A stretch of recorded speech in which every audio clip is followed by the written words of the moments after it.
Hey guys. So what the what? I've got my next episode being filmed right here.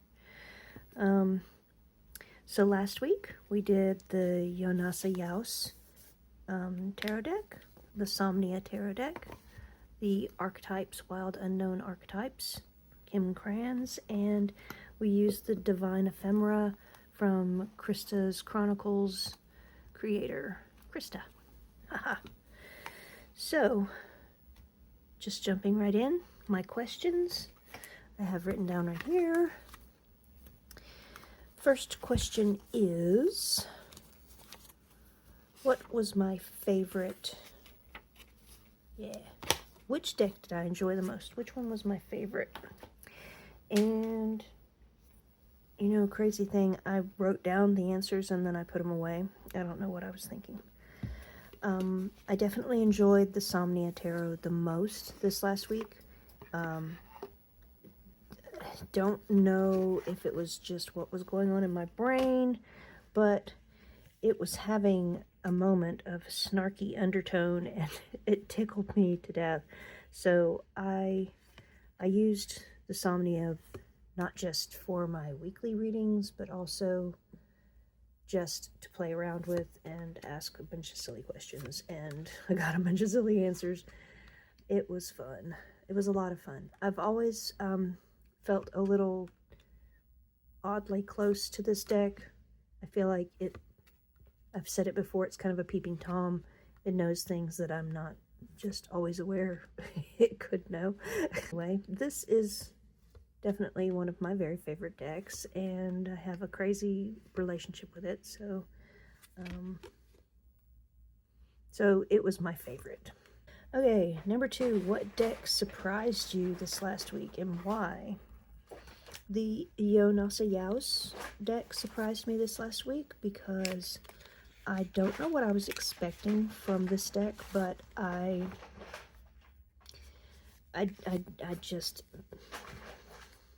got this one. I don't know what I was expecting. It was a little different. I think because I haven't even done... Oh, I got this one too. I haven't even done a handful of readings with this deck yet, and I was really kind of surprised. Maybe how flat it felt. It wasn't as heartwarming or... Now this card, that was really interesting because this is the Wheel of Fortune, not Death. I saw it and I thought it was Death, but then you read the bottom and it's the Wheel of Fortune. So depicting cards differently is definitely a good thing. But anyway, maybe I just didn't have the right questions through the week for this deck, but it seemed to be a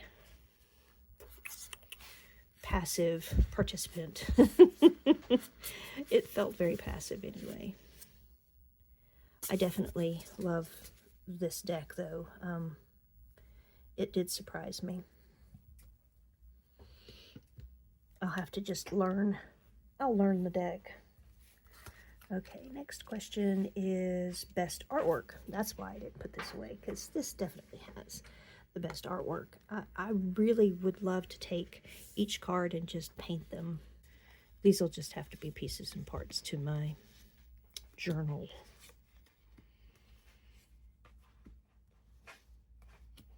I also have the Stunning Tarot. I love her style. It feels so natural.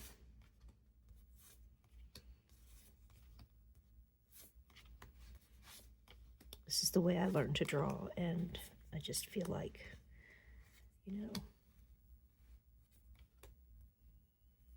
it's pretty amazing. Pretty darn amazing.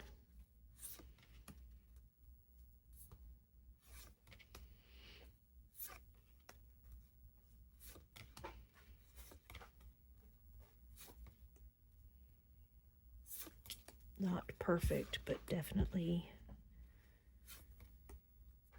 beautiful. Okay, so this is the best artwork, in my opinion, from this last week. And what else do I have for you? Best guidebook, maybe? Yeah, best guidebook is Pocket Archetypes. I love Kim Kranz's writing. She tells you what she wants you to know, and then she tells you a little more, and I really, really love that. She gave you an opportunity in this guidebook to, you could go with negative, positive interpretations, and you could also go deeper. So when it's light, when it's dark, and go deeper. And I thought that this was such a tiny guidebook that I got out my magnifying lens. It works perfectly. I mean, I really love being able to carry around the cards in the guidebook, even though it's like 300 pages long. It's still exactly has all the things in it, and my focus is never quite right. But let's see, this one says the word evil comes from the root unripe. Consider that everything has a time of ripeness when it becomes a nourishing fruit, sweet to the lips. So when light, alignment, ease, and decisions in action. When dark, fighting against time. Go deeper. Felix Gonzalez, Toros, Untitled, Perfect Love, Perfect Lovers. Taros, any mythic time, synchronicity. Yes, so you've got this whole page over here, plus you could pick, you know, the go deeper or light and dark and all of that fun stuff over here. This is just a fantastic guidebook. And like I said before, and I meant it, I really like her writing. She has some little, I didn't show you the deck. She has some really funny things she says in the guidebook. Not on every entry, but it just kind of sneaks up on you, surprises you a little bit when you get something silly. And I also love that. So these are upside down. These, the card stock is a little, I wouldn't say flimsy. It's a little more like cardboard than cardstock usually is. And so that makes them not like sit together completely. Anyway.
So that is the Pocket Archetypes Oracle by Kim Kranz.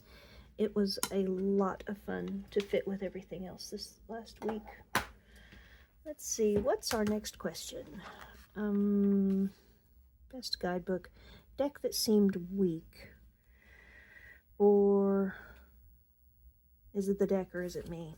So the weak deck would have been the Divine Ephemera, not because it's lacking in anything. I think it was just on the same table with a bunch of powerhouses, and it just, you know, was holding its own. It was just doing the thing it does. But the flower association with the goddess or demigod is spot on.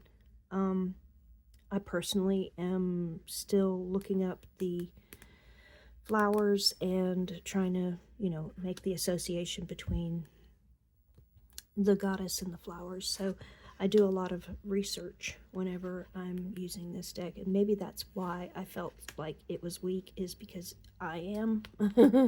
I don't have that instant information that just makes the message come through beautifully. So I'll definitely take responsibility for that. I'm just not up on the botanical association. So maybe I don't know how to word the question better to where it will give the deck the rightful, you know, title for the week. But this is a great deck. I've used it for eclipses and traveling, and it's been wonderful. But like I said, I usually have to do a lot of looking up botanical information to make that kind of full circle, full reading, fill in all the blanks kind of information come through. I got Morpheus. Yeah. It was a great week. I had so much fun. I really thought that these decks were kind of randomly thrown together, which is what I'm doing these days because I've gotten down to the last bits of my, you know, trying to use up all my decks before I cycle back around and start using them again. So I just want to touch each and every one of them, and I'm getting very close to having done all of my decks through the week.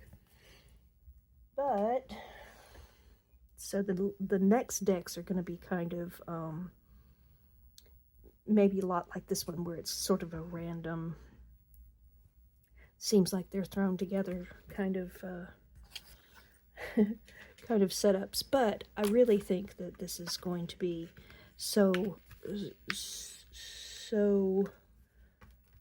educational, because I won't overthink the decks that I'm putting together. Let's see. I'm trying to think if there was anything else to add this week.